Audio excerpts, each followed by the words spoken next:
Alors, allons-y. Ici, on vous donne donc des expressions qui ressemblent à k fois a plus k fois b ou k fois a moins k fois b.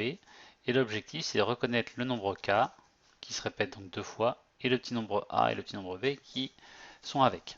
Alors ici, on a 2x plus 2y. On sait que 2x c'est 2 fois x, hein, et que 2y c'est 2 fois y. On a l'addition qui est au milieu, comme la première formule, d'accord? Donc a priori, le k, ce serait 2, c'est lui qui se répète partout. Le a jouerait le rôle de x, et le b, ce serait y. Voilà. Ensuite ici, le suivant. Là, c'est 15 fois t moins 15 fois y. C'est comme la deuxième formule, puisqu'on a un moins ici, d'accord? Je voudrais que k qui serait bien égal à 15. A, c'est t qui joue son rôle. Et b, c'est en fait y ici. D'accord? Ici, je regarde, j'ai une addition. D'accord? J'ai un petit fois ici et un petit fois ici. Ok. Là, le k, on est bien d'accord, c'est toujours celui qui se répète. D'accord? Donc a priori, il y aurait bien plutôt un x qui se répète. D'accord? En fait, ça, vous pouvez très bien l'écrire x fois 5 plus x fois 4. C'est pas interdit, hein, puisque 5 fois x fois 5, c'est la même chose. Conclusion, le x, c'est lui qui a été mis à la place du k. Le a, c'est 5 et le b, c'est 4. Ok. Le suivant. Alors, là, dans les nombres, rien ne se répète. Là, on voit bien x, mais là, il y a x carré, là. D'accord?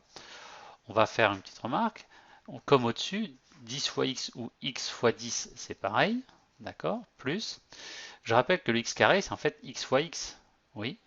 Donc du coup, 4x carré, c'est rien d'autre que x fois 4, si je devais le mettre dans le sens. Et c'est là que je m'aperçois que j'ai x qui se répète ici et x qui se répète là. Donc k joue le rôle de x. Ok. Le petit a, bah c'est 10. Et le petit b, c'est ce qui reste une fois que j'ai enlevé le x qui se répétait. Ici, je vois qu'il me reste x fois 4, c'est-à-dire 4x. Ce n'est pas parce qu'on utilise des lettres différentes qu'on ne peut pas retrouver des x dans chacun. Ou pire, qu'on ne retrouve pas que k égale x et que b aussi pourrait faire x. C'est pas interdit non plus. D'accord? Ensuite, ici, là, pareil, j'ai une petite multiplication. D'accord? Tout tourne autour de cette différence. D'accord? Ce qui se répète à gauche dans la multiplication, c'est u plus 1. Donc c'est lui qui va rejouer le rôle de k. Donc k, c'est u plus 1. OK? Le petit nombre a, c'est celui qui arrive en premier là, c'est moins 10. Et le petit nombre b, c'est 5. D'accord? Parce que j'ai pris cette formule-là. Hein, d'accord? Comme j'ai une soustraction, j'ai pris cette formule-là. Celle-là, là, celle-là. Parce que, hop, voilà. Le suivant, j'ai une addition. D'accord? Donc ça sera plutôt la première formule. Ce qui se répète dans chacun des cas, je vois bien que j'ai 3x plus 1. Donc k, c'est le 3x plus 1. Voilà. Le petit a est joué le rôle qui est, pardon, c'est x plus 2 qui joue son rôle. Alors je peux mettre des parenthèses ou pas, peu importe, là il n'y a pas de souci, je les mets histoire de dire.